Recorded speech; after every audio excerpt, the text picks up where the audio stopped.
Hello guys, চাকরির বিরাট দরজা খুলে গেল এবার বাংলায়। হাজার হাজার নিয়োগের ঘোষণা খোদ মন্ত্রীর। Job in West Bengal. ফের একবার রাজ্যে বিরাট কর্মসংস্থান তৈরির বিপুল একটি সম্ভাবনা তৈরি হয়েছে। ইতিমধ্যেই হাজার হাজার নিয়োগের এই প্রক্রিয়া শুরুও হয়ে গিয়েছে বলে রাজ্য বিধানসভায় জানিয়েছেন পশ্চিমবঙ্গ সরকারের নারী ও শিশু কল্যাণ মন্ত্রী শশী পাঁজা। জানিয়েছেন অঙ্গনওয়াড়ি কর্মী এবং অঙ্গনওয়াড়ি সহায়িকা নেওয়া হবে রাজ্যে। এই দুই পদে 32,659 জনকে নিয়োগ করা হবে। এর মধ্যে 12,028 জন অঙ্গনওয়াড়ি কর্মী নিয়োগ করা হবে। একইভাবে অঙ্গনওয়াড়ি সহায়িকা পদে নিয়োগ করা হবে 20,631 জনকে। জেলায় জেলায় এই ব্যাপারে ইতিমধ্যেই তার দপ্তর বিজ্ঞপ্তি দেয়া শুরু করেছে বলে জানিয়েছেন মন্ত্রী শশী পাঁজা। এই বিজ্ঞপ্তির কাজ শেষ হলেই দ্রুত নিয়োগ প্রক্রিয়াও শুরু করে দেওয়া হবে বলে তিনি জানিয়েছেন। তবে এই নিয়োগ গোটা রাজ্যেই হচ্ছে না।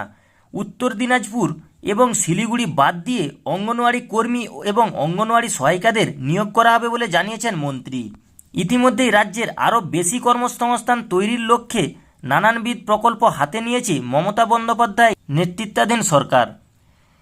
এদিকে যেমন বেসরকারি শিল্পপতিদের শিল্প স্থাপনে আহ্বান জানানো হচ্ছে, তেমনি রাজ্যের চালু শিল্পগুলিতে আরও বেশি কর্মসংস্থানের লক্ষ্যে প্রতিনিয়ত আলাপ আলোচনা চলছে শিল্পপতিদের সঙ্গে। এবার গ্রামীণ এলাকায় কর্মসংস্থান তৈরিতে আরও বেশি জোর দিতে নয়া তৎপরতা নিল রাজ্য সরকার। তো গাইস, ভিডিওতে আপনারা বুঝতেই পারলেন অঙ্গনওয়াড়ি কর্মী এবং অঙ্গনওয়াড়ি সহায়িকা পদে কর্মী নিয়োগ হতে চলেছে। তো গাইস, এই দুই পদেই কিন্তু কর্মী নিয়োগ হতে চলেছে হাজার হাজার। তো গাইস, এই ছিল আজকের ভিডিওটি যদি ভালো লেগে থাকে ছোট্ট একটি লাইক করে দেবেন।